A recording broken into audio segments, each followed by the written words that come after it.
سلام داداشای گلم، انشالله که هر جا هستین حالتون خوب باشه، مشتی باشین.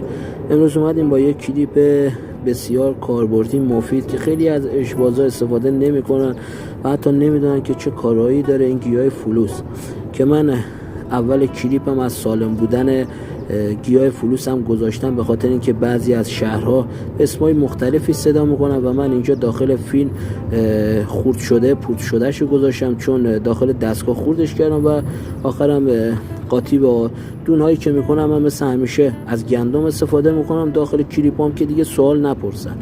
و از همه مهمتر جواب یکی از داداشای گلم که سوال پرسید برای کبوتر یه راه درمان گیاهی خونگی بگین که هم ضد قارچ باشه، ضد ویروس باشه، ضد باکتری باشه، که ما امروز گفتیم از این کلیپ استفاده بکنیم از گیاه فلوس.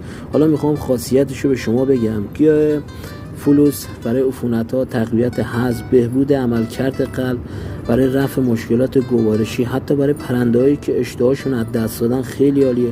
برای یبوست به خاطر فیبری که داره یک درمان خیلی قویه، هم برای یبوست هم برای مشکلات گوارشی. خاصیت آنتی اسیدی که داره باعث جلوگیری از اسیدهای معده میشه، برای سوء هاضمه خیلی عالیه.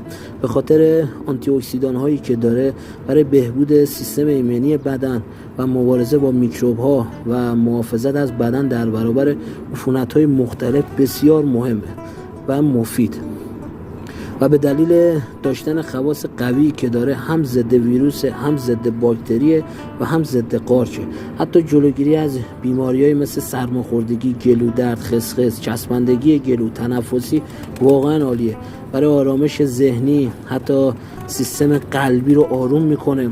کاهش سطح کلسترول خون، جلوگیری از تجمع چربی کبوتر بسیار کارایی داره.